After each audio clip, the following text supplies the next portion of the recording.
Assalamualaikum warahmatullahi wabarakatuh. Perkenalkan, nama saya Syafqa Rizka Wulandari dengan NIM 210504005 Ilmu Hukum. Di sini saya akan membahas tentang hukum waris. Apa itu hukum waris? Hukum waris adalah hukum yang mengatur tentang pemindahan hak milik harta peninggalan atau tirkah pewaris, menentukan siapa yang berhak menjadi pewaris, dan berapa bagian masing-masing ahli waris. KUH Perdata memandang hak mewaris adalah hak kebendaan atas harta kekayaan dari orang yang meninggal dunia dalam pasal 528 KUH Perdata. Sistem pewarisan yang dianut oleh KUH Perdata adalah individual bilateral. Artinya setiap ahli waris berhak menuntut pembagian harta warisan. Adanya hak bagi ahli waris untuk menuntut bagian warisannya itu menunjukkan bahwa sifat kewarisan yang diatur dalam KUH Perdata atau BW adalah individual mutlak.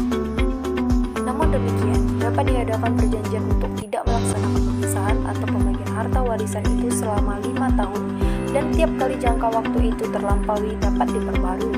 Hal tersebut terdapat dalam pasal 1066 ayat 3 dan ayat 4 KUHP Perdata.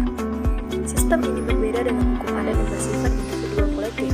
Sistem pewarisan menurut hukum Islam adalah juga individual, tetapi individual bilateral. Di dalam hukum waris dikenal beberapa asas, antara lain dapat disebutkan sebagai berikut. Yang pertama ada asas lemot saisir levif, disingkat dengan hak saisir. Asas lemot saisir levif mengandung arti bahwa jika seseorang meninggal dunia, maka seketika itu pula segala hak dan kewajibannya beralih kepada ahli warisnya. Yang kedua ada asas individual. Asas individual berarti bahwa yang menjadi ahli waris adalah perorangan, bukan kelompok ahli waris dan bukan kelompok suku atau keluarga. Tertera dalam pasal 852 Jo, pasal 852A KUHP Perdata. Yang ketiga ada asas bilateral. Asas bilateral berarti bahwa seseorang tidak hanya mewaris dari ayahnya saja, tetapi juga dari ibunya.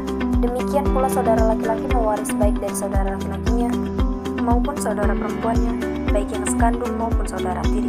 Tertera dalam pasal 850, pasal 854, pasal 856, dan pasal 897 KUHP Perdata. Dan yang ketiga ada asas perderajatan.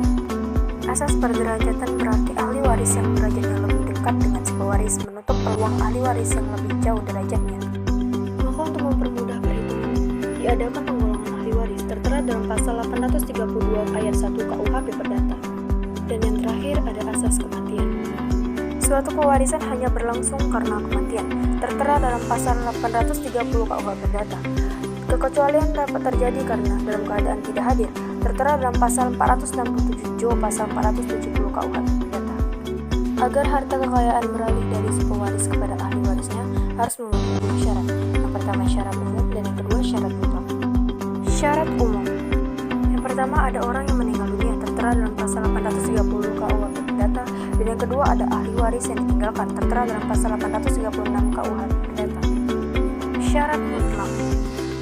Yang pertama, kalau hanya seorang anak sah saja, besarnya 1/2 dari bagian jika ia mewaris tanpa wasiat. Yang kedua, kalau hanya 2 orang anak sah saja, besarnya 2/3 dari bagian jika ia mewaris tanpa wasiat. Dan yang terakhir, kalau 3 orang atau lebih anak sah, besarnya 3/4 dari bagian jika ia mewaris tanpa wasiat. Tertera dalam pasal 914 KUHP Perdata. Sekian yang dapat saya sampaikan. Terima kasih. Wassalamualaikum warahmatullahi wabarakatuh.